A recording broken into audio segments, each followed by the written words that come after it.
Amen. Maraming salamat, at sa lahat po na nandito. Magandang hapon po sa bawat isa at maging ang nasa online. At sa kainitan ng panahon o sa oras na critical, at huwag niyo po ko tulugan. Walang haantukin. Amen. At kanina pa tayo ginigising ng ating Panginoon sa kanyang mga awitin kung saan binibigyan natin siya ng papuri. At alam ko po na ang service na ito ay mga matatagumpay na mga miyembro at pamilya ng Calvary sapagkat walang tulugan. Amen. At alam ko po na ang Diyos po ang siyang aaliw sa inyo sa bawat isa sa atin. Kaya nga, hindi man tayo makaramdam ng mga pagkabagot na kung minsan hindi natin maiwasan na ang oras na ito ay manuyab damo. Pero sa ngayon po, wala po yan sapagkat ang Diyos ang nasa ating kalagitnaan at ang kanyang presensya. Amen. Kaya nga po, sa unang linggo, ito po ay first Sunday ng March. Napakadali ng panahon at Marso na tayo. At naiwanan na natin ang Pebrero.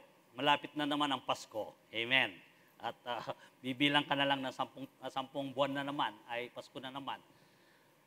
Ang ating pag-uusapan po sa buwan na ito, kung papaano ang ating pagkakakilala sa ating dakilang Diyos o sa ating Creator. Kuminsan po, may mga tao na mga personalidad na kilala natin siya, at alam natin ng kanilang karakter. Let's say, sasabihin natin na ang isang tao na kakilala mo ay capable na tumutulong at ito kung minsan ang kanyang kalooban ay malinis. Kilala mo at pinagsasabi mo. Meron naman mga personalidad na kilala mo na ito ay sa negatibong pamamaraan, yung nabanggit lang ang pangalan at takot ka na. Kasi siya'y pumapatay. Ayan. O siya ay kilabot o public enemy number 1 na kaaway ng ating gobyerno. Kaya kuminsan kilala. Subalit, ang ating pag-uusapan po ngayon, kung papaano at gaano natin kakilala ang ating Diyos. Kasi, bakit ko po sinasabing gaano natin kakilala ang ating Diyos? Sa unang panahon at sa panahong ito na ang nagsasabi, siya ang Diyos noon, ngayon at magpakailanman at sa wakas ng mundo. Siya ang Alpha, Omega, na kung saan na hindi nagbabago. Kaya nga lang po, dahil sa pag-ibig ng Diyos, ay mayroon siyang pamamarahan na ginagawa at sa ating kapanahunan na kung saan tayo ay igit na blessed sa mga naunang tao. Amen? Parang hindi kumbinsido Amen po ba? Amen. Blessed po tayo sapagkat lahat ng mga bagay na gustong i-reveal ng Panginoon ay nasipi sa aklat na ito at dito alam na natin kung ano ang karakter o ang kaugalian o pag-uugali ng ating Diyos at kung ano ang gustong ipagawa niya sa bawat isa sa atin. Hindi na tayo kumakapa. Kasi nung unang sa Old Testament po, kung gusto nilang makausap ang Diyos, gumagamit sila ng propeta. Halimbawa, sasabihin ni Haring Saul, asan si propeta Nathan? Mayroon akong gustong iparating sa Panginoon at ipanalangin niya ako. Ganun. Pero sa ating kapanahunan tayo ay higit na mapalad sapagkat ang lahat ay nagkaroon ng isang dahan na kung saan tayo ay nakakarating ngayon sa kabanal-banalang dako sa pamamagitan ng ating Panginoong Yesus na ang lahat ay naitala at ang lahat ay mayroong revelasyon na kung saan ang mangyayari at ang nangyayari at kung papaano tayo mamuhay bilang isang Kristiyano. Kaya higit tayong mapalad. Noon, tinatanong nila sa propeta kung anong kanilang gagawin. Subalit ngayon, magbukas ka ng aklat ng Biblia at pagkatapos ay humingi ka ng gabay sa banal na Espiritu, yun ay isa ng pamamaraan na diretso sa ating Panginoon at ikaw ay mayroon ng personal na ugnayan sa Diyos. Hindi kagaya noon na hanapin mo pa ang isang propeta. Kaya nga, kailangan ang ating kaisipan ay mabago. Mabago ang ating kaisipan kung paano na tayo makipagtungo o makitungo sa ating Diyos na kung ano ang layunin niya o ang banal na layunin sa bawat isa't isa sa atin upang matupad ang lahat ng kanyang ninanais at sa ganoon masabi natin ang lahat ng kanyang kagustuhan ay mangyayari sa ating buhay. Nasabi natin na, your will be done, Lord. Subalit, kung minsan taliwas doon sa ating sinasabi ang ating mga ginagawa. O ito naman ay lumalaban doon sa ating dinedeklara ang mga bagay nating pinaniniwalaan natin. Oo nga, noon kasi ang tingin natin sa ating Diyos ay isang matanda. Mahabang buhok, maputi at nakapamuti. At kung minsan ay mahabang balbas. At pula ang kanyang mata. Ayan, ang tingin natin, ganun eh. Pero alam niyo po ba na sa panahong ito, kailangan nating malaman kung papaano ang pagkilos ng Diyos, ang kanyang karakter, at kung anong gusto niya sa ating buhay upang tayo ngayon ay makasabay doon sa kagustuhan niya at tayo ay makapamuhay na masagana at payapa sa ating buhay. Kapag nangyari ito, tayo ang isang Kristiyanong tinuguriang pinaka-bless. Kasi nga, sa panahong ito, alam na natin ang ating gagawin. Meron na tayong sipi, meron ng aklat na sinusunod, at noon, scroll lang yung buhong aklat. Kaya nga, sabi nga ng ating first week na paksa ay, change the way you think about God. Kailangan po na mag-iba. Mahiba ang ating iniisip o yung pamamaraan sa ating Diyos. Sa Romans 12:2, ganito po ang nakatala. Sabi nga ni Pablo, don't copy the behavior of customs of the world, but let God transform you into a new person by changing the way you think. Then you will learn to know the God's will for you, which is good and pleasing and perfect. So, dito po, sinasabi ni Pablo, kailangan na mag-iba tayo ng kaisipan. Mag-iba ang kaisipan na kung saan na huwag umayon sa tukbo ng mundong ito o huwag umayon sa nakamulatan na tinuturo sa atin ng ating mga ama, ina na matatanda o lola na kung saan na hindi naman nag-iba at hindi namulat sa katotohanan. Kaya nga, dito, sinabi ni Pablo, kailangan na baguhin natin ang ating kaisipan. Huwag tayong umayon sa takbo ng mundo. Huwag tayong umayon doon sa nagdadala ng mga imain na nagpupresisyon kapag gusto natin ng ulan. Huwag tayong umayon doon sa mga bagay na kung saan na maya-maya ay ilalabas yung mga idolo nila at pagkatapos ay mayroong generator sa likuran na kung saan ay dugsong-dugsong at may dala pang kandila. Ibig sabihin, kailangan na mag-iba tayo. Mahiba upang sa ganon sa pagkilala natin sa Diyos ay tuwiran niya tayong tanggapin na may mabangong samyo sa Kanya na ang lahat ng ating ginagawa ay ino-offer natin sa ating Diyos na buhay. Amen. At dito po sa 2 Corinthians 10:3-5, sabi nga, we are human but we don't wage wars as a human do. Sabi ni Pablo. We use God's mighty weapons, not worldly weapons, to knock down the strongholds of human reasoning and to destroy false arguments. We destroy every proud obstacle that keeps people from knowing God. We capture their rebellious thoughts and teach them to obey Christ. Kailangan po na ito ay ating sumaatin ng lahat ng sinabi ni Pablo na kung saan we capture their rebellious thoughts and teach them to obey Christ.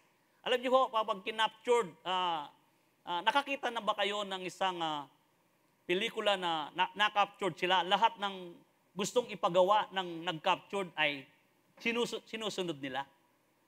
Yung kumisan, kung anumang parusa o anumang bagay, pagtrabahuin nila na walang bayad, kumisan di pinakakain, captured na kung saan. Ganito ang gustong mangyari ni Pablo na dapat nating gawin. Sabi niya, we captured their rebellious thoughts. Yung mga kaisipan nila. Bilang isang Kristiyano, kinakailangan na makaptured natin sila and teach them to obey Christ. Yung maximum halimbawa, yung bilanggo, mayroong nang nagbabantay sa labas at mayroong pang nagbabantay dito sa loob. Kailangan po na tayo ay maging masidhi at kailangan tayo na mayroong kaisipang ganon upang sa ganon, ang lahat ng ating mga kakilala na ituro natin at ishare ang mabuting balita ay captured natin ng kanilang mga kaisipan o ang mga bagay na kung saan napagsalungat. Kailangan tayo ho ang nangunguna at hindi siya ang mangunguna. Kasi kapag nanguna siya, hindi mo na ma-sharean eh. Kailangan dalhin ho natin ito.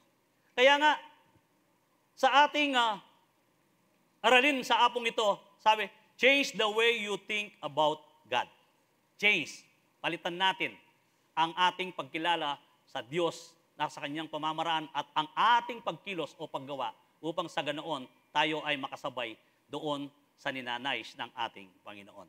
Tayo muna ho, sandali ay manalangin. Ama, salamat po sa apong ito. Papasalamat po kami, Panginoon, sa magandang araw na pinagkaloob mo.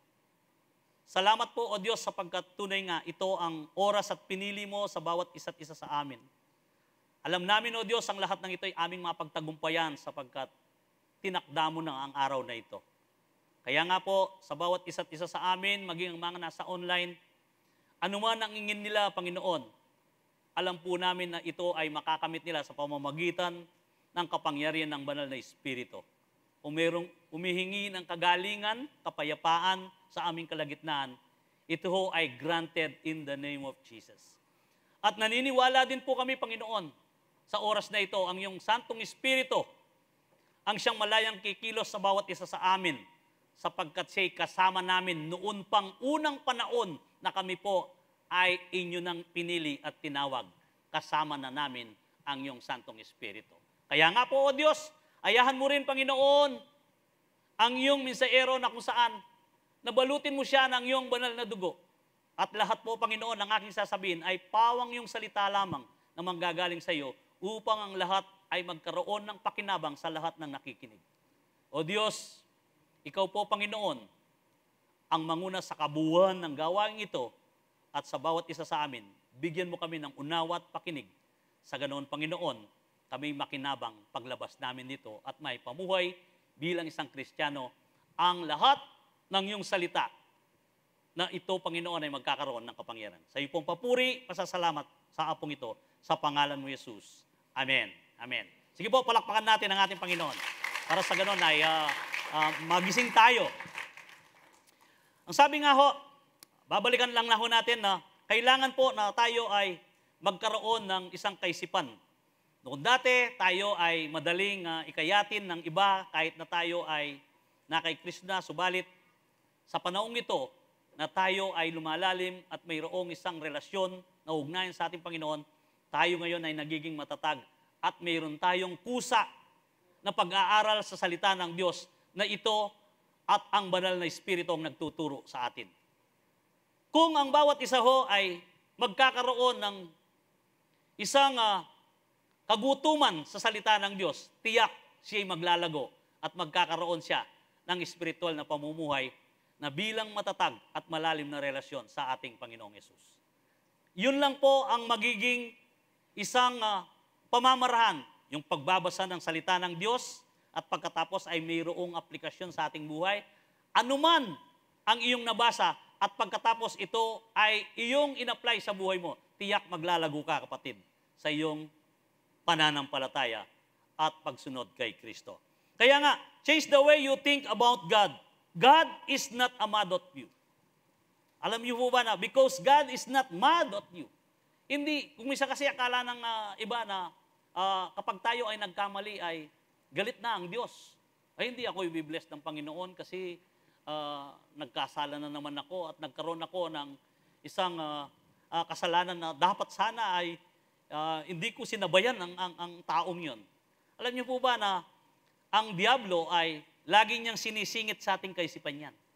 Lagi niyang pinupuntirya sa atin na lahat na lang ng bagay, kahit malihit na pagkakamali, ito ho ay ina-accuse niya sa iyo upang sa ganon mawalan ka ng focus. At lagi niyang nilalagay sa ating kaisipan na hindi tayo karapat-dapat sa Diyos. Minsan pa nga, sasabihin natin na tayo mananalangin, Lord, hindi po ako karapat-dapat sa iyo. Subalit alam ko, Panginoon. Alam niyo, maling perception. Mula nung tayo ay maborn again, tayo ay tinatakan ng banal na Espiritu ng Diyos at tayo ay mayroong isang buhay na Espiritu na dati patay binuhay sa pamamagitan ni Kristo na tinubos niya ito sa krus ng Kalbaryo. Kaya ito ay nasa ating inner being. Sa kabuuan ng ating pagkatao. Kailangan na alam natin ito, na dadala-dala natin at saan man tayo magpunta, mahal na mahal tayo ng Diyos at anak tayo ng Diyos at kailanman hindi tayo iiwanan ng Diyos. Kasi po kung hindi tayo magkaroon ng isang pagkagising sa kaisipan o sense na kung saan, kung natatandaan nyo yung alibughang anak, siya ay nagising sa katotohanan nung sasabihin niyang, sa bahay ng aking ama ay maraming pagkain. Yung bang nabulagan siya, subalit siya ay biglang natahuhan. Kaya nga, nung tayo po ay na-born again, sabi nga doon sa 1 Peter 1:23, having been born again, not of, sabi niya, corruptible seeds, but corruptible through the word of God, which lives and abides forever. Sa pamamagitan ng salita ng Diyos, sa pamamagitan ng pagbabasa, sa pamamagitan ng iyong narinig, ikaw ay nanampalataya at ikaw ay naisilang muli ang iyong espiritu na binigyang buhay ng Diyos. Ito ang katotohanan, hindi kay sinilang sa laman, hindi kay sinilang muli, kundi sa pamamagitan ng salita ng Diyos na nagpalinis sa atin, na luminis sa atin, tayo'y naniwala at nanampalataya, kaya tayo ay na-born again. In fact, kasama na natin ngayon ang banal na Espiritu. Kasi ang sabi ni Pablo, do you know your body is the temple of the Holy Spirit? Kaya kung minsan hindi nawawala ang banal na Espiritu sa atin. Choice natin kung tayo ay gagawa ng mabuti o gagawa ng masama. Sapagkat mayroong banal na Espiritu na nasa sa iyo na pwedeng pumigil kung ito ay bigyan mo ng pansin sa buhay mo, kapatid. Kaya nga lang, kaya tayo nakakagawa ng mga bagay na laban sa Diyos, hindi natin inaalala na kung ano ang nasa sa atin, anong espiritu ang nasa sa atin, kaya kung minsan nangingibabaw ang espiritu sa mundo at kaya tayo ay natatangay doon sa paggawa ng kamalian o kasalanan. Kaya napaka-importante po. In 2 Corinthians 5:18-21, all this is from God who reconciled us to Himself through Christ and gave us the ministry of reconciliation. Ang ginawa po ng ating Panginoong Yesus, mula't mula pa ang Diyos bago pa lalangin ang mundo, ibinigay na niya si Kristo na magkakatawang tao sa bawat isa't isa sa atin na sino mang sumipot dito sa mundong ito. Sino man ang sumipot na tao sa mundong ito, kahit sa panahon na maigit 2,000 taon na ang nakaraan na ginawa ng ating Panginoon, saklaw pa rin ng biyaya at pagliligtas ng Diyos sa kanyang pag-ibig at mula't mula ay inalam na ng Diyos na mangyayari ang bagay na ito. Napakabuti ng Diyos.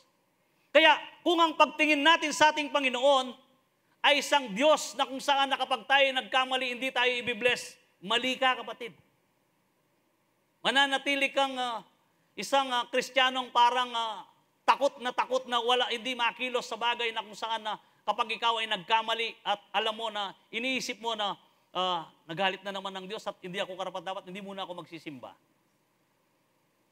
Kailangan po na makita ng bawat isa sa atin o mabuksan ng ating kaisipan at puso na ang Diyos natin, mula nung tayo nakipag-isa sa Kanya na tayo. Kaya, therefore, anong sabi doon sa aklat ni Peter? Yaman din na banal ang tumawag sa inyo, magpakabanal kayo, ang sabi ng 1 Peter. Kasi, ang tumawag sa atin ay banal, kaya, mamuhay tayo doon sa kabanalan, sapagkat ang tumawag sa atin ay banal. Bakit hindi natin nagagawa ang mga bagay na yun? Kasi ang pagkakilala natin sa ating Diyos ay mababaw. Akala natin isang Diyos na hindi natin nararamdaman kung minsan At kung minsan ay hindi man natin nakikita, walang sign and wonders. Kung minsan umuhingi pa tayo ng sign and wonders. Alam niyo po, sa lahat ng oras at panahon, ang Panginoon ay kasama natin sa pamamagitan ng banal na Espiritu. Yan ho ay pangako niya. Kaya pang-awakan natin ang mga pangako ng Panginoon upang sa ganoon tayo ay makapamuhay bilang isang matatag na Kristiyano at matagumpay sa bawat pamumuhay natin at sa bawat lakad natin sa pang-araw-araw. Tayo ay nagkakaroon ng battle. Laban ho yan. Laban na kung saan na ang lahat ng inaarang at dinadala ni Satanas sa atin, kinakailangan ito ay ating mapagtagumpayan. Dito po sabi niya, that God was reconciling the world of Himself in Christ, not counting people's sins against them. Kung iisipin mo, hindi binilang ni Kristo na ikaw ay makasalanan. Nakipag-reconcile siya, rineconcile niya, renedim niya tayo, na tayo ay nakasanla sa impyerno at tayo ngayon ay tinubos. Kaya niredeem niya ho tayo, bawat isa sa atin. Kaya yung mga bisita natin ngayon, mapalad kayo. Sapagkat sa apong ito, alam ninyo na kayo ay tinubos ni Kristo sa impyerno na hindi ninyo alam na kung kayo ay mananatili ng walang kaalaman para kay Kristo, tayo ho ay mapapaak. Subalit sa apong ito, alam ko po na kayo ay mahal na mahal ng ating Panginoong Hesus. Kaya nga kayo'y narito at kayo ay kasama sa kanyang mga tinubos. Sige po, palakpakan natin ang ating Panginoon. We are therefore, sabi nga, not counting sins against them, as He has committed to us the message of reconciliation. We are therefore Christ's ambassadors, as though God were making His appeal through us. We implore you on Christ's behalf, be reconciled to God. And 21 sabi na, God made Him who had no sin to be sin for us, as so that in Him we might become the righteousness of God. Tayo ang katwiran ng Diyos. Amen. Tayo ang katwiran ng Diyos na kung saan na tayo ay nilikha niya ayon sa kanyang wangis. Tayo lang ang kawangis ng Diyos. Hindi yung mga giraffe at saka mga elepante na kanyang nilikha, kundi tayo. At tayo ay masterpiece. Kaya sinabing masterpiece, tayo ay nilikha niya at ginawa sa kanyang kamay, hindi sa salita. Lahat ng bagay ay sinabi lang ng Panginoon sa salita at ito'y mangyayari. Subalit, pagdating sa tao, ano ang kanyang ginawa? Umipon siya ng alabok. Inipon niya ito, pagkatapos niyang inipon, pinorma niya ng tao. At linagyan na niyang ilong. At pagkatapos ang Diyos, ang kanyang mismong espiritu ay ibinahagi sa alabok at nabuhay ito at kayo yun at ako kahit na nanggagaling tayo sa sinapupunan ng ating ama't ating ina. Ganyan ho tayo kay special sa Diyos. Kaya kung ito ay susubaybayan mo ang Biblia mula sa pagkalikha, hindi niya ginawa na alisin lahat ng tao dito sa kwento, kundi nagtitira siya. Nililipol niya, subalit mayroon pa rin natitira upang sa ganoon, mayroon siyang makasama sa buhay na walang hanggan na kanyang hinanda. Ito ang Diyos natin. Kailangan ang ating kaisipan ay magkaroon tayo ng isang kaisipan na tuwiran. Pwede kang tumawag at pwede kang humingi, pwede kang magpuri kahit anong oras sa ating Diyos sapagkat siya naghihintay at kasama mo ang Diyos sa lahat ng oras at panahon sa pamamagitan ng banal na Espiritu. Hindi na kailangan na tawagin niyo pa yung mga elder. Hindi na kailangan na tawagan niyo pa ang mga pastors upang kayo ay ipapanalangin. Kung meron kang nararamdaman sa iyong sarili, kahit ikaw mismo ay kaya mong ingin at kaya mo itong idalangin sa Panginoon at naririnig ka ng Panginoon sapagkat kasama mo ang kanyang banal na Espiritu. Kaya napakapalad po natin. Noong una, kung gusto nilang lumakad, na madama nila ang presensya ng Diyos, tatawagin muna nila ang Diyos at iingi muna sila ng kapahintulutan. Kagaya ni Moses, Lord, hindi kami lalakad at lalabas dito na hindi kasama ang iyong presensya. Pero tahatin ho, kahit natutulog ka, kahit saan ka magpunta, kahit nagpapahinga ka, kasama mo ang presensya ng Diyos sapagkat siyang mismo nagsabi, I will never leave you nor forsake thee, ang sabi ng Panginoon. Ang ating henerasyon ay kakaiba at ang henerasyon nating ito, kinakailangan na ito ay mamuhay tayo ayon doon sa kagustuhan ng Diyos sapagkat kasama na natin ang Diyos, meron na tayong taglay na kapangyarihan sa pamamagitan ng kanyang presensya. At hindi lang ho yun, meron tayong authority. Noong nauna na kung saan na uingi muna sila ng authority sa Diyos. Lord, lalabanan namin ng mga ito at kakayanin ko pang talunan to. O minsan gano'n ang ni David. Kumukonsulta pa. Pero sa atin, anong sinabi? Higit na makapangyarihan ng Espiritong nasa sa atin, ang banal na Espiritu kaysa Espiritu ng mundong ito. Samantalang noon ay ingin pa ni, Propeta Nathan, maghandog ka muna sa Diyos at pagkatapos bumalik ka sa akin kung ano ang nais ng Diyos, sabihin mo. Ganun ho. Pero ngayon, napakapalad natin. Ano ba gusto mong ingin sa Diyos na ito ay ikabubuti mo, kapatid, kahit anong oras iluod mo at masidi ang iyong puso na totoo mong ingin sa Diyos at ipagkakalob ng Panginoon yan. Ganyan po ang Diyos natin. Sapagkat ang lahat ay tinapos niya sa krus ng Kalbaryo. Tinapos na niya ang lahat.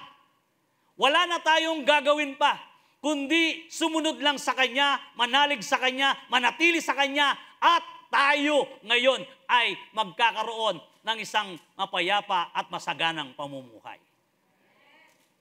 Ito lang ho ang hiling ng Diyos.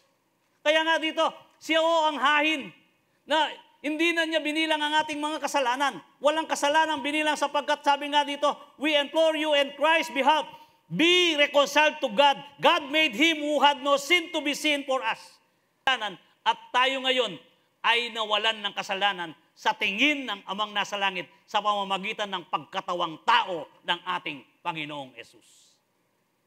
Kung hindi nangyari ito, tayong lahat ay walang maliligtas. Pero ginawa niya ito dahil ang pag-ibig. Pagkatapos ng gumawa ng tahanan, kung saan siya naroon, sino ang kanyang iniintay? Ang tao na kanyang nilikha. Sabi nga, do not let your heart to be troubled. Huwag kang mabalisa, sabi niya. You believe in God, believe also in me. Si Father's house has many rooms.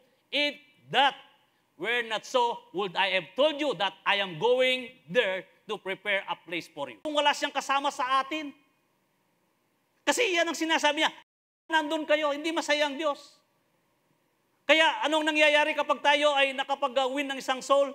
Pumapalakpak ang langit, libu-libong anghel pumapalakpak sapagkat yan ang kanilang binibigyan ng celebration na sila'y nagsasaya kapag mayroong taong naliligtas.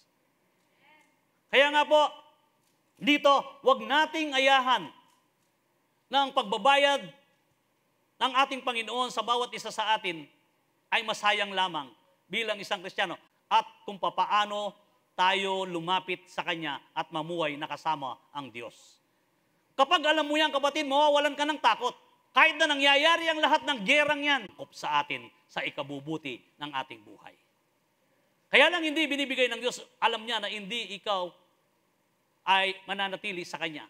Sapagkat, sabi nga doon sa isang kasulatan na kung saan na yung iba, dahil sa kanilang pagpapayaman ay naiwalay sila sa pananampalataya kay Kristo. Sila ay subsob ng panahon sa paghahanap buhay at umiwalay na sa kanilang pananampalataya dahil sa paghahanap nila ng kayamanan. At dito sabi nga, Ephesians 3:12, because of Christ and our faith in Him, we cannot now come boldly and confidently in God's presence. Dito sinabi ni Pablo, bakit po tayo confident? Bakit tayo confident? Sabi nga, because of Christ, our faith in Him, we can now come boldly and confidently in God's presence. Yung hindi ka na kimi-kimi. Kapag alam mo na ikaw ay mayroong pagsubok o mayroong problema, sasabihin mo, problema, alam ko kasama ko ang Diyos. Lord, kaya po natin ito sapagkat ikaw mismo, Panginoon, able ka na tapusin mong problemang ito. Kaya kakayanin ko ito sa iyong biyaya. Hindi ka ngayon manlulumo. Pero kung hindi mo alam na ang Diyos ay Hindi sumasagot sa iyo, magmukmuk-kapin. Sinasabi ko nga, magmanok-manukan ka, itang anak kang kalungkot. At say magmanok-manukan ka, malapit na kang mate. Alam niyo ho, ang isang bagay na kung saan pwede nating laging gawin ay puriin ng Diyos sa lahat ng oras at panahon. Paggising mo, pasalamatan mo ang Diyos. Pagkain mo, pasalamatan mo ang Diyos. Paglakad mo, invite mo ang Diyos kung saan ka pupunta. Sa lakad mo, kasama mo siya. At lahat ng transaksyon, kasama mo siya. Sa buong maghapon, pag-uwi mo, basta't kinakausap mo ang Diyos sapagkat alam mo na kasama mo ang Diyos at hindi kanya iiwanan. Kaya, kuminsan, sabi nga, ito ay laging sinasabi sa atin ng ating punong pastors na, sino bang kasama mo, Koy? Si Jesus. Kasi nung una, pinagtatawanan kami eh. Sabi niya, sinong kasama mo, pastor? Sabi nila kay pastor, ikaw lang ba? Si Jesus. Yung parang mayroong kantsaw. Alam niyo, ayahan niyo sila. Kapag ikaw ay nag-iisa, alam mo, kasama mo ang Diyos, lumalakad ka, kasama mo ang Diyos. Amen. Hindi, wag mo sabihin na ikaw ay nag-iisa. Kapag ikaw ay nag-iisa, anong sasabihin ng kaaway? Nag-iisa siya, hindi niya kasama ang Diyos niya. Pakialaman natin siya. Tayong sumama sa Kanya. Ganun ang sasabihin ng kaaway. Pero kapag sinabi mong, sino bang kasama mo? Kasama ko ang Diyos. Narinig ka. May kapangyarihan mo yun. At ang kaaway sasabihin, alam niya ang stand niya. Hindi natin siya malapitan. Hindi natin siya matukso. At hindi natin siya maikayat. Sapagkat alam niya, nakasama niya ang kanyang Diyos. Amen! Ito, kailangan mag-ibaw tayo ng kaisipan. Pag kinukumusta ka, sasabihin mo na, kumusta ka kapatid? Ay, hindi po. Pagdaksikara na kayo puning kasakitan. Huwag niyo sabihin yun. Kumusta ka kapatid? Mas igit akong pinagpala sa araw na ito sapagkat ang Diyos pinagpala niya ako. Amen. Every day. At napapurihan mo ang Diyos. Kasi kapag hindi mo sinabi yon kapatid, naalisan mo ng kapangyarihan ng Diyos mo. Ay, hindi po, magkasakit kami. Sabi na, may pubalo, makanano kaming milaw. That's wrong attitude. Mali po yun. Oo. Sa katunayan, andyan ang problema. You face the back, pero igit mong ilagay sa mas totoo at malaki ang Diyos mo na kayang resolbain ang lahat ng yan. Sige po, palakpakan natin ang ating Panginoon. Kaya, anong mangyayari? Meron tayong boldness. Confident tayo na nakakalapit sa Kanya. At kaya natin manalangin kahit saan man sulok ng lugar. Naglalakad ka man, o kumisan ay naalala mo. Alam niyo ho, hindi naman kailangan ng mahabang panalangin ang pakikipag-usap mo sa Diyos. Yun lamang na bagay na pasalamatan mo siya na kung saan may ginawa na isang favor sa'yo. Kumisan sa parking lang eh. Subukan yung umikot. Ikot na kayo ng ikot doon sa mall. Wala kang makitang parking. Pero sabihin mo, Lord, bigyan mo po ako ng favor. Gusto kong makapag-park. Tapos pagkatapos doon, di mo alam, pag aalis yung magandang pwesto, doon ka naman papasok. Ang Diyos ay gumagawa ng isang bagay na angkop sa iyo na kung saan ang will niya ang masunod at hindi ang iyong will. Hindi ibibigay ng Diyos ang mga bagay na iniingi mo kung hindi makakaganda sa iyo. Subalit, ang bagay na nakakaganda sa iyo, ipagkakalob ng Diyos on the spot kapag ikaw ay nanalangin, kapatid.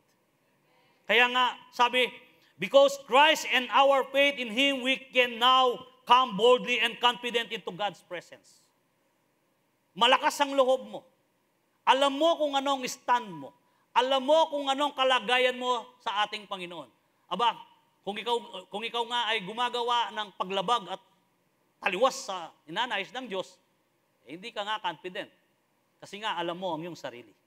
Kaya sa Matthew 25, 24, 27, ganito po. Ito ay isang kwento na kung saan na nagbigay siya ng kayamanan o mina sa lahat na pinagtiwalaan ng Diyos. Sabi nga sa Matthew, then the man who had received one bag of gold came, Master. He said, I know that you are a hard man, harvesting where you had not sown and gathering where you have no scattered seed. So I was afraid and went out and hid your gold in the ground. See, it is what belongs to you. Dito po, ang sabi dito sa kwentong ito, yung parable ng mga minas na kung saan binibigay sa tao. Yung binigyan ng isang minas, ibinaw niya sa lupa. Ang pagkakilala niya sa Diyos ay Diyos na malupit. Diyos na matapang. Diyos na sabi niya, hindi ka man nagtatanim, gumagapas ka sa iba. At hindi ka man nagtanim doon, pagkatapos ay parang inaangkin. Hindi niya nilagay sa kanyang kaisipan na ang Diyos na ito ay Diyos na mabuti, na kung saan na kapag ikaw ay kanyang pinagkatiwalaan at ito ay ginawa mo doon sa nais ng Diyos, pararamiin pa ng Panginoon. Kasi nga, nangyari dito, sa kwentong ito, sabi nga, and 26, his master replied, you wicked, lazy, and servant, so you know that I am harvest where I have not sown, and gathered where I have not scattered seed? Question mark yan. Ganito ang pagkakilala mo sa akin? Ganito ang tingin mo sa akin? Anong sabi? Well, sabi niya, then you should have put my money on deposit with the bankers so that when I return, I would have received it back with interest. Sana, sabi niya, total tamad ka. Ganun ang pagkakilala mo sa akin. Dinala mo lang sa bangko. At least mayroong percent o mayroong interest. At pagdating ko, nag-interest ang aking pera. Pero anong ginawa ng tamad at ang pagkakilala niya sa kanyang amo o Diyos na ganito ang kanyang pag-ugali, ibinawon niya sa lupa. Delikado pa yun eh. Baka kalawangin ng mga ginto. Mabawasan kung iisipin mo. Pero ang ginawa niya, sinafety niya ang kanyang sarili. Kung minsan, mayroon tayong kaugalian na ganyan yung parang kahit na hindi na ako mag-share, total ako naman ay safety nasa Panginoon naman ako Kahit na hindi ko na-share ng kapitbahay ko, kasi hindi sila tumitigil ng kagagawa ng gano'n Yung kumisan, may kaisipan tayong gano'n. Alam niyo, ang kaisipan na parang makasarili at safety natin ang ating sarili ay isang bagay na kinamumuhian ng Panginoon. Ayaw ng Diyos yun. Sapagkat binigyan tayo ng biyaya ng Diyos na libre, ipamigay nating libre. Walang bayad. Ano yon? Ang kaligtasan. Ipakilala natin si Kristo.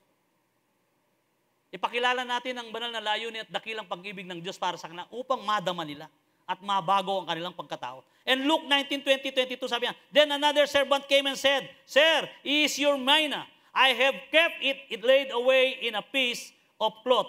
I was afraid of you because you are a hard man. You take out what you did not put in and reap what you did not sow. And his master replied, I will judge you by your own words, you wicked servant.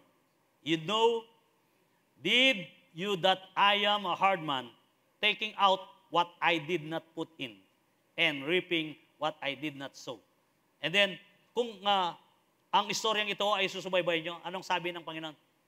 Dalhin niyo siya sa labas, o iagis siya, o dalhin siya sa isang kaparusaan, na kung saan, upang sa ganoon, siya ay maranasan niya ang kanyang iniisip para sa akin.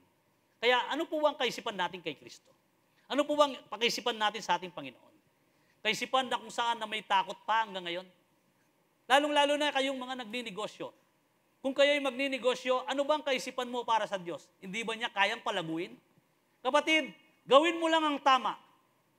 Gawin mo lang ang gusto ng Panginoon. At gawin mo ang bagay na alam mo na ito ay mabuti upang sa ganoon wala kang takot kahit anong negosyo, iyan ay lalago sapagkat kasama mo ang Diyos. Kaya nga lang kumisan na ginugusto pa ng iba na dito, ang 100 kikita ng 50,000. Ang 100,000 kikita ng 50,000. Ayan, anong nangyayari? Scam. Tapos nabalitaan mo na scam pala sila kasi nga iniisip nila kagad.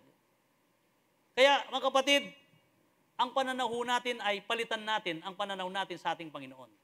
Ang pananaw natin ay huwag tayong gumaya sa servant na kung saan na ito'y tamad at hindi na nag-isip at wala na kung saan na ang kanyang kaisipan ay ginamit para sa kanyang Panginoon. Tayo, servant lahat ng Panginoon, kailangan ho na maipakita natin at maipamalas kung ano ang nais ng Diyos sa bawat isa sa atin.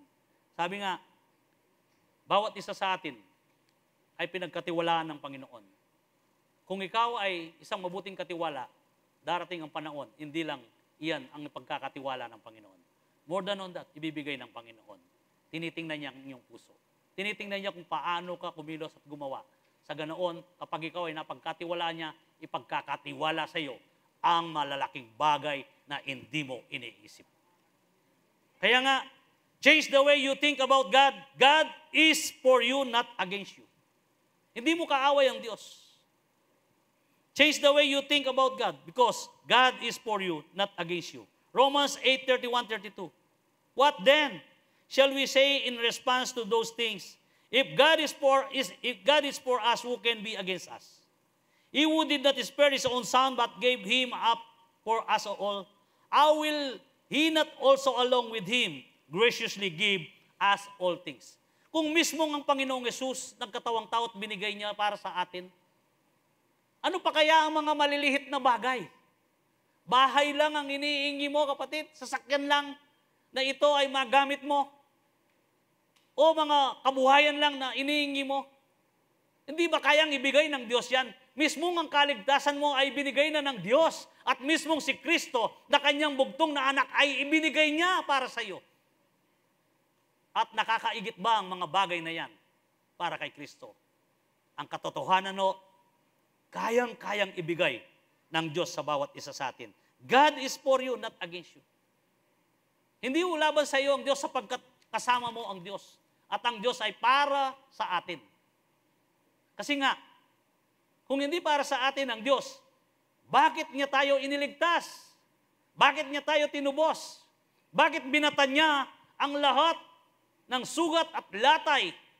Bawat ampas, hindi niya tayo sinisi o hindi man sinabi na tayo ay makasalanan at hindi para sa Kanya yun. Kaya nga kapatid, sa John 10:10 anong sinabi? The thief comes only to steal and kill and destroy.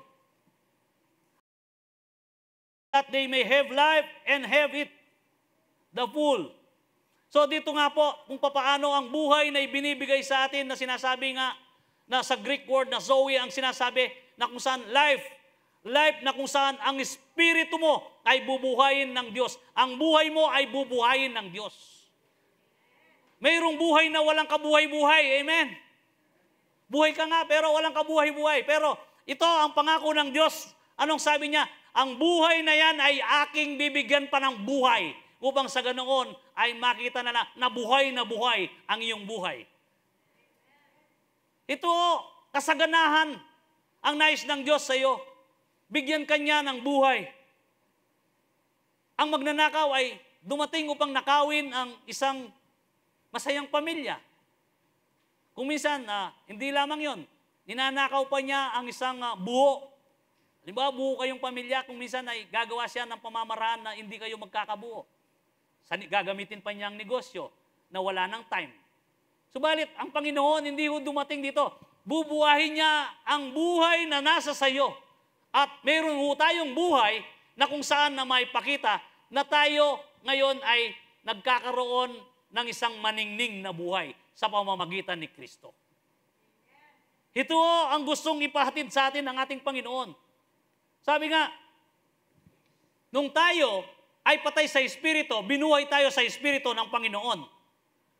But the Spirit of Him who raised Christ from the dead will also give life to your mortal bodies, through His Spirit who dwells in you. In Romans 8:11.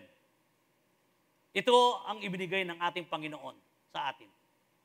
And with the Spirit of Him who raised Jesus from the dead is living in you sa buhay mo. And then, He who raised Christ from the dead will also give life to your mortal bodies because of His Spirit who lives in you. Ang Espiritu ng Diyos. Kaya, mayroon tayong buhay. Pero bakit ka ngayon, mayroong buhay na maningning at buhay na kung saan na ikaw ay lumalakad sa katwiran, sa kabanalan, at alam mo kung ano ang mga bagay na hindi ipinagagawa ng Panginoon. Sapagkat ang Espiritu ni Kristo ay sumasayo, kapatid. Kung hindi tayo pangungunaan ng Espiritu ng Diyos, apart from me, you can do nothing. Gawa ka ng gawa, may mangyayari mga bagay, apart from God. All things ng pagkasira ng pamilya. Kaya sinabing, apart from me, you can do nothing. Kinakailangan ho na ang Espiritu ng Diyos ay manatili sa atin upang sa ganoon, ang mamalas nating buhay ay kapayapaan at kaaya-aya na ipinangako ng ating Panginoon. Sigurado ho yun kapag tayo ay napasa ilalim at nanatili sa ating Panginoon. Kapag tayo nanatili sa Kanya, tayo ay mabunga bilang isang anak ng Diyos. Sabi pa, change the way you think about God because God is always with you. Andahan ho natin, ang Diyos ay sumasa atin. Ngayon ay God is always with you. Always with you. Laging sa atin. Hebrew 13:5. Keep your lives free from the love of money and be content with what you have. Because God has said, never will leave you, never will I forsake you. Kaya sinabi ng ating Panginoon sa pagsulat niya sa Hebreo na keep your life, sabi niya, free from the love of money. Bakit sinabi kaya ito? And be content what you have. Because God is, as He said, never leave you nor forsake you. Kasi kapag minahal mo ang pera, tiyak ang oras mo ay nasa pera. Kung asaan ang kayamanan mo, nandun ang puso mo, kapatid. Bawat isa sa atin. Kaya nga, kung ang kaisipan natin ay ating inaalala ang ating Diyos, kung papaano tayo ninanais na mabuhay sa panahong ito, walang kahirap-hirap sa ating buhay. Wala nang bagay na mahirap sa atin at ang buhay ng Kristiyano ay masayang tunay. Amen! Sige po, palakpakan natin ang ating Panginoon. Masayang tunay. Kasi nga, hindi walang boring na, walang nakakalungkot, kundi laging may pag-asa. Lagi mong tinitingnan na ito ay positibo, sapagkat alam mo na ang Diyos ay ibibigay niya ito. Diyos siyang mabagin at Diyos na siya ay punong-puno ng pag-ibig at ipagkakalob niya ang lahat ng mabubuting bagay na para sa iyo na ikabubuti mo, kapatid. Sabi nga, Hebrew 13:5, I will never leave you nor forsake thee. John 14:16-18, and I will ask the Father, and He will give you another advocate to help you and be with you forever. Sinong tinutukoy dito? Ang banal na Espiritu ng Diyos. Kaya wala man ang ating Panginoon, siya man ay umakyat sa langit. Pag-akyat niya sa langit, in the book of Acts, na kung sana, nung siya ay umakyat sa langit, ang banal na Espiritu ay wala pa. Kaya yung Espiritu ng Diyos, kung minsan yung mga propeta nung una sa Old Testament ay kumukonsulta pa sa mga propeta upang maranasan ko kung ano ang gusto ng Diyos. Sasabihin na. Pero dito, nung ang ating Panginoong Yesus, pagkatapos ng 3 araw na siya namatay, and then siya ay bumalik na kasama ng mga alagad. At nung siya ay umakyat na sa langit, anong sinabi? Nalungkot pa sa mga alagad eh. Ilang araw na lang ay hindi nyo na ako makakasama. Alam nyo, nalungkot pa ang mga alagad. Sabi nila, saan kaya siya pupunta? Gusto ng mga alagad na hindi na umalis. Subalit, ano sinabi ng Panginoon?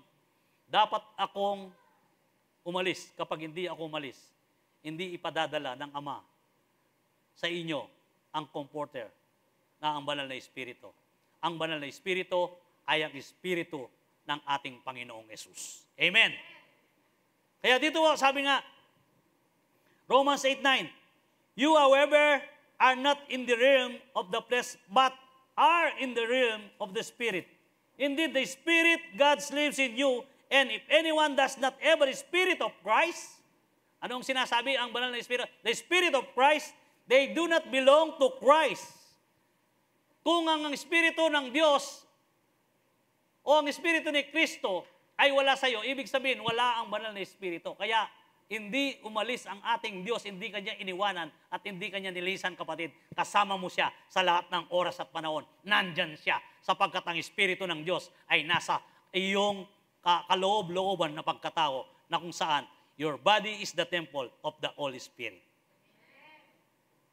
Ito ang katotohanan na kung saan na dapat nating laging ilagay sa ating kaisipan na hindi tayo iniwanan ng ating Diyos. Hindi mo siya Diyos na kung saan na naghihintay upang siya ay tawagan mo. At kung minsan sabi nga, welcome Holy Spirit. Andyan na yung banal na Espiritu sa iyo, kapatid. Bakit wini-welcome mo pa yung parang paparating pa lang? Kung minsan nananalangin nga, welcome Holy Spirit. Wini-welcome mo na sasabihin mong welcome, parang wala siya. In fact, nasa sa iyo ang banal na Espiritu.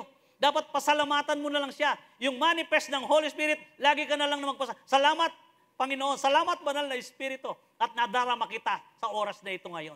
At ang iyong kapangyarihan ay niyayakap ako. Kuminsan sa mga panalangin natin, maraming mali.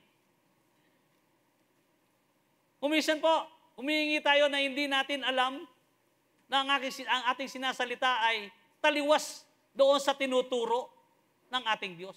Sinabi na nga ng Panginoon na, kasama mo ako at hindi kita iwanan. Lord, pupunta po ako ron sa mano. Kasama mo na nga siya. Sasabihin mo lang na, Lord, ingatan niyo ko po, alok kaya berak. At ang Panginoon ay natutuwa.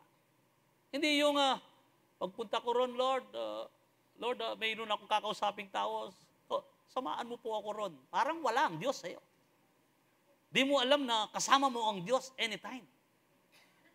Pero, kung ikaw ay nanalangin na, Lord, alam ko kasama kita, pupunta ako sa taong yun at magkakasundo kami sapagkat kasama kita. Positibo ho yan. Kasi kapag narinig ka ng kaaway na, hindi niya alam, nakasama niya ang kanyang Diyos. Tayo ngayon sisingit sa kanya, tayo sumama sa kanya. Painitin natin ang kanyang ulo para hindi magkasundo. Ayan. Pero kapag narinig ng demonyo na, Lord, kasama kita, kaya alam ko, magkakasundo kami daw. Wala nang magawa ang demonyo. Alam niya ang posisyon mo, kapatid. Kaya, the way you think about God, paano? Kailangan na makita sa atin kung paano natin tinatrato ang ating Diyos. Omnipresent siya. Alam niya, all-knowing God siya. Alam niya, dinedeklara natin ito, pero ito kung minsan ay taliwas doon sa ating dinedeklara. Kailangan na mabago ang ating kaisipan. Baguhin natin ang ating estilo sa pakikitungo sa ating Diyos upang sa ganon, mabago ang buhay natin at tayo'y magiging matatag na Kristiyano. Amen? Sige po, palakpakan natin ang ating Panginoon. And Galatians 4:6, sabi nga, because you are in His Son, God sent the Spirit of His Son into our hearts, the Spirit who calls out, Abba, Father. Dahil tayo ay nasa kanyang anak. Sino ang anak na sinasabi? Ang Panginoong Yesus. At ang Espiritu niya ay ang banal na Espiritu. And Galatians 4:6 sabi niya, because you are in His Son, God sent the Spirit of His Son into our hearts. Sa puso. The Spirit who calls out, Abba, Father. Colossians 1:27, to them, sabi niya, God has chosen to make known among the Gentiles the glorious riches of this mystery, which in Christ in you, the hope of glory. Christ in you, the hope of glory. Amen. Nasa sa atin ang ating Panginoon. And 1 John 4:4, anong sinabi?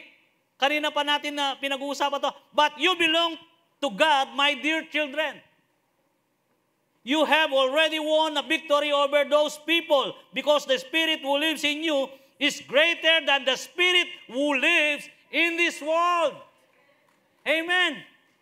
Mayroon kang authority, mayroon kang power, kapatid. Gamitin mo yan sapagkat kasama mo ang Diyos. Noon pa na ikaw ay na-born again, nasa sayo yan. Ang posisyon mo ngayon, gamitin mo lang. Gamitin mo lang yan. Upang sa ganoon, ay hindi ka nanlulumo sa pagka-Kristiyano mo sa lahat ng oras at mayroon kang lakas loob na mag-share sa iba sapagkat nasa sayo si Kristo. Amen? At mag-review na po tayo. Change the way you think about God. God is not mad at you. God is for you, not against you. And God is always with you. tandahan ho natin, hindi tayo iniwanan ng ating dakilang Diyos. At hindi galit ang Diyos sa atin. Ang Diyos ho natin, lagi niya tayong iniintay upang sa ganoon, tayo ay kanyang pagkalooban ayon sa mga bagay na ikabubuti natin. And James 1:16-17, don't be deceived, my dear brothers and sisters. Every good and perfect gift is from above, coming down from the Father of the heavenly lights, who does not change like shifting shadows. Kaloob ng Diyos. Kung humingi ka, kapatid, yung bagay na iniisip mo na nakakabuti sa iyo at hindi yung bagay na kung saan na ito'y maging mitya pa ng pag-iwalay mo ng relasyon kay Kristo. Tiyak ibibigay ng ating Panginoon. Kaya nga, ang ating pananaw sa ating Panginoon, change the way you think about God. Our God is merciful. Our God is healer. Our God is full of grace, na kung saan lahat kaya niyang ibigay. And our God is able sa anumang uri ng bagay na iniiling mo, kapatid. Kapag napalit mo ng ganoon, tiyak, ikaw ay isang matagumpay na Kristiyano. Kaya nga, sa hapong ito, tayo po'y tatanggap ng banal na hapunan at naanyayan ko po ang lahat na tumayo, kukuha tayo ng elemento. Pagkatapos, sabay-sabay po na